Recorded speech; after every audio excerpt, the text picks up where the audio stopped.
Live from WTOC, the Southeast news leader. The News Now starts on WTOC Plus. Well, we'd like to welcome you all to The News on WTOC Plus. I'm digital anchor Jude Binkley. We're continuing to follow a crash involving two sheriff's offices in GSP that happened yesterday evening. Our crews are on scene in Pembroke along Ash Branch Road last night as a car was flipped into a ditch. This was that scene last night, and you can see multiple police cars and investigators were on scene as a car was overturned in the ditch. This was around 8:15 yesterday. Now, we were able to confirm today with Bryan County Sheriff's Office that it is their investigation, but it began in Bullock County, and the Bullock County Sheriff's Office is also helping with the investigation. The Bryan County Sheriff's Office told us today they do expect to put out a full release with additional information on what exactly happened, and we are standing by for that. We'll bring you updates as soon as we learn them. Turning now to state news, the Hall County community in North Georgia is mourning the death of a beloved teacher and coach who was killed in what the sheriff is calling a prank gone wrong involving students. Mary Kate Hamilton with our sister station has the details. Driving into Hall County this morning, a sign of unity and a request. So I truly hope that they will pray for our community. That's the biggest power that there is, and there's really no way to get through it without that. North Hall High School students returned to school this morning after a tragic weekend. It's not easy for anybody.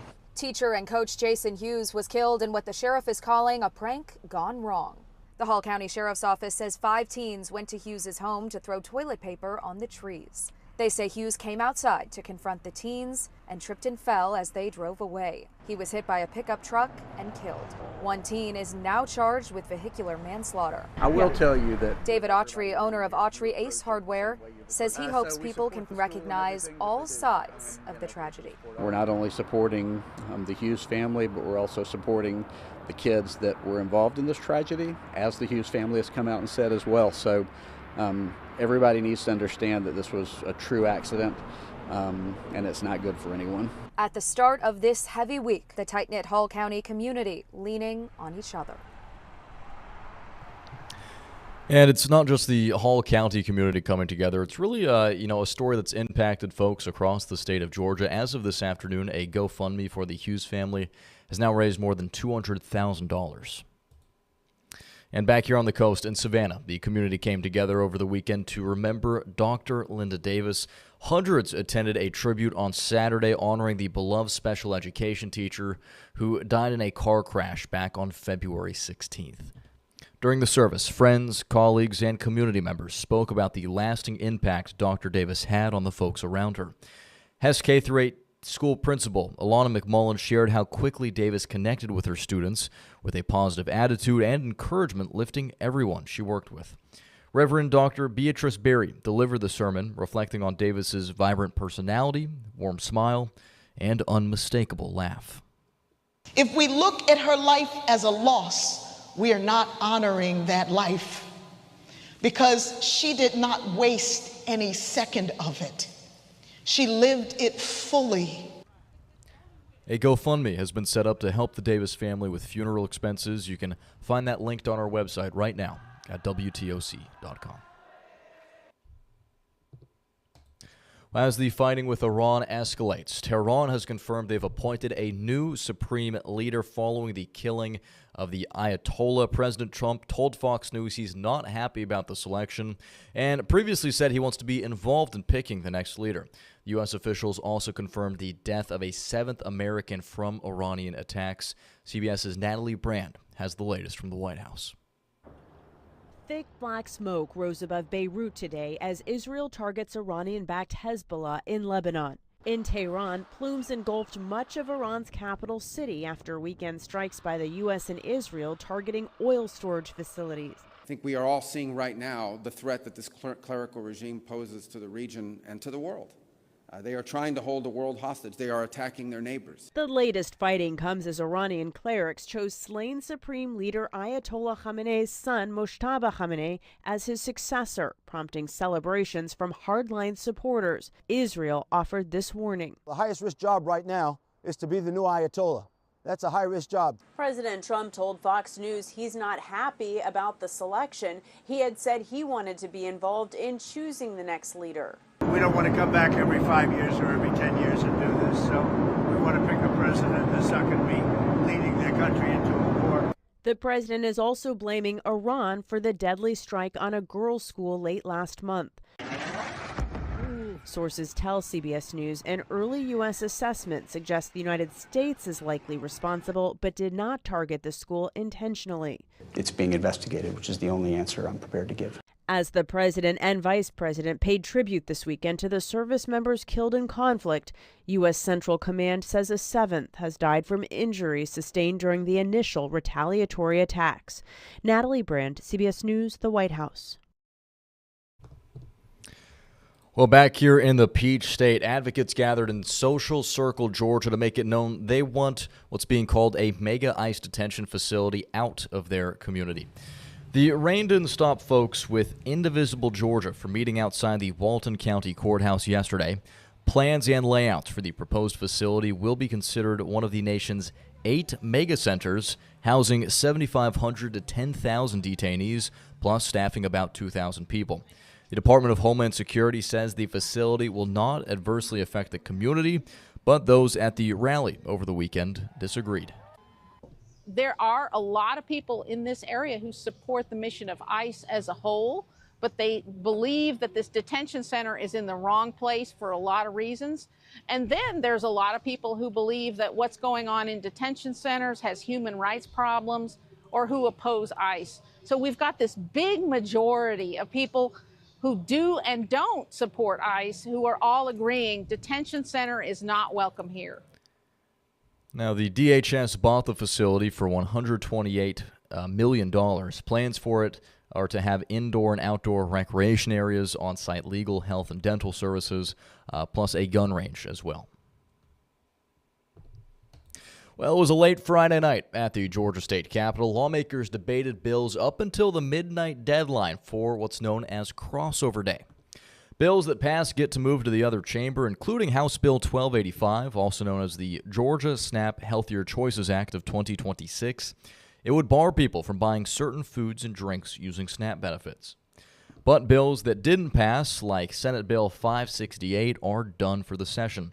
That legislation would have required eligible voters to be posted and made public before each primary or election. It would have required early voting to happen at assigned precincts instead of any precinct like it is now, and it would have moved elections to paper ballots instead of the touchscreens that are currently used.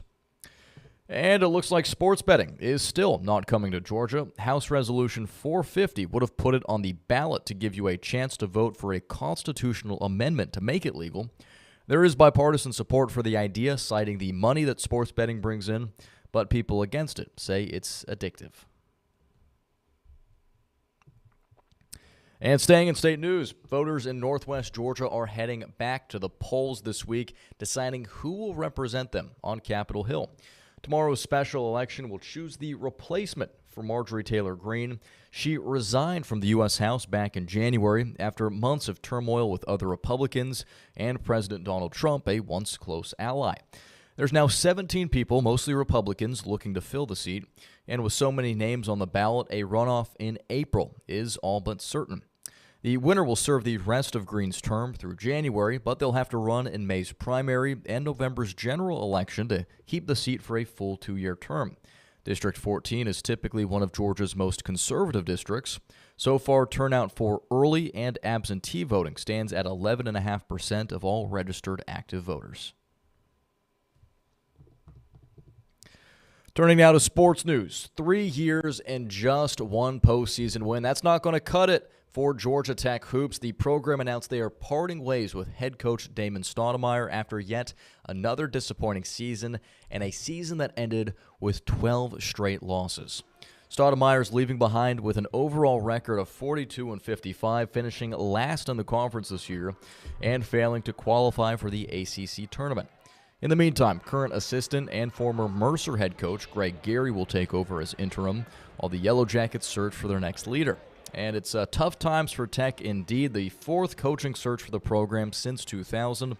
just one NCAA tourney bid for GT since 2010, which is also the last time the Yellow Jackets saw their name in the AP Top 25 poll. Tech has finished with an above 500 record in the ACC just twice since 2011. Well, flags at the City of Statesboro buildings are being lowered to half-staff in honor of Amos Hill. Statesboro Mayor Jonathan McCullough ordered that flags be lowered for the lifelong Statesboro and Bullock County native who passed away Monday at the age of 92. Mayor McCullough said that Mr. Hill lived a life that reflected the best of their community. His faith was evident, his love for his family was unwavering, and his commitment to serving others left a lasting mark on everyone who knew him. Hill began working at 16 and started working as a school bus driver for the Bullock County Board of Education. He was also employed as a custodian for the Bullock County Board of Education at Statesboro High before transferring to another school. Hill retired after 47 years of service. McCullough said the city is grateful for his legacy. And finally, a new community-wide effort in Chatham County is focused on helping young students become stronger readers. The Chatham Education Alliance is launching a new effort aimed at improving early literacy across the community. The initiative, called the Chatham Literacy Moonshot, sets a 5-year goal of having 95% of third graders in the Savannah-Chatham County public school system reading at or above grade level. The plan brings together schools, businesses, and faith-based organizations to help close the early reading gap. Organizers say building strong reading skills early can play a major role in a child's long-term success. The initiative officially launches tomorrow at 8:30 a.m. at Savannah State University. One of the local organizations here, United Way of the Coastal Empire, they do their Read United Day. I was talking with some of their leadership just a couple weeks ago, and United Way does all these studies about childhood literacy, and being at or above reading level by third grade is actually one of the biggest indicators of a child's overall success and well-being.